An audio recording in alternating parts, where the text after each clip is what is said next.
시청자 여러분 안녕하십니까? 김신철 변호사입니다. 회생이나 파산 같은 구제제도를 통해서 채무를 해결하고 나면 이제부터 정상적인 사회활동이 가능해지는데요. 문제가 되는 것이 하나 있습니다. 바로 통장이나 부동산, 자동차에 압류나 가압류가 되었을 경우인데요. 면책이 되면 이러한 압류나 가압류 집행이 자동으로 해제되는지 아니면 별도로 압류 해제를 해야 하는지 문의하시는 분들이 있는데요. 그래서 오늘은 이 개인 파산 신청과 개인 회생 신청을 통해서 압류를 해결하는 방법에 관해서 말씀드리겠습니다. 결론부터 말씀드리면 면책이 되었다고 해서 압류 해제가 자동으로 되는 것은 아닙니다. 그래서 이 가압류나 압류 사건을 결정한 해당 법원에 별도의 압류 해제 신청서를 제출해야 합니다. 개인 파산과 개인 회생의 경우에 압류 해제가 가능한 시점이 조금씩 다른데요. 우선 개인 파산은 면책 결정이 되었을 때, 그리고 개인 회생은 변제 계획 안에 인가 결정이 되었을 때 압류가 비로소 실효됩니다. 그래서 이때부터 비로소 압류 해제 신청을 통해서 압류를 해제할 수 있습니다.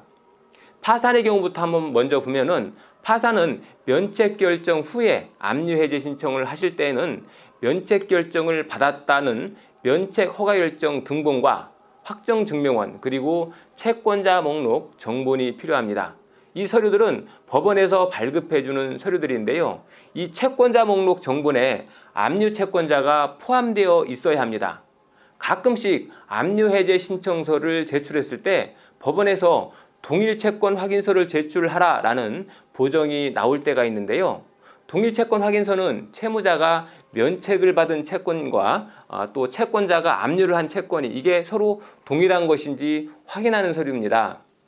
동일 채권 확인서는 채권자에게 요청을 해서 발급받아야 하는데 이러한 절차가 까다롭고 번거롭습니다. 그래서 만약 회생이나 파산을 신청하기 전에 압류가 들어온 게 있다면 채권자 목록에 압류 채권과 동일한 채권이다 하는 그런 내용을 사전에 기재해 두시는 것이 좋습니다. 그렇게 되면 채권자 목록 정본 발급 시에 압류 채권과 면책 채권이 같은 채권임을 바로 확인할 수 있기 때문에 향후에 압류 해제 신청을 하실 때 훨씬 수월해질 수 있습니다.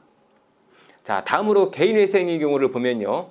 개인 회생의 경우에는 면책 결정 이전에 인가 결정 단계가 있는데 이 인가 결정을 받게 되면 기존에 집행된 강제 집행, 가압류, 가처분은 모두 효력을 상실합니다. 그렇기 때문에 면책 결정 전에도 압류 해제 신청을 바로 하실 수 있는데요.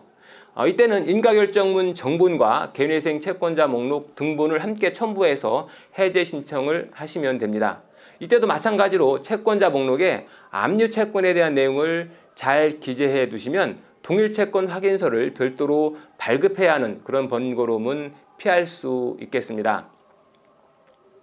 자, 급여 압류나 통장 압류처럼 채권의 압류가 된 경우라면 앞서 말씀드린 서류면 충분합니다. 그렇지만 이 부동산이나 자동차의 경우에는 추가로 등록면허세 납부 영수증과 등기신청 수수료 납부 영수증을 함께 첨부해서 제출하셔야 합니다.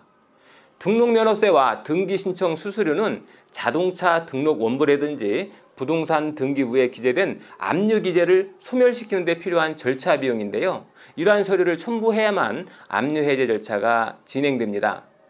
자, 오늘은 채권이나 부동산, 자동차의 압류가 이미 집행되었을 때 이 구제제도를 통해서 이미 집행된 압류와 가압류를 해제하는 방법에 대해서 안내드렸습니다. 김신철 변호사였습니다. 감사합니다.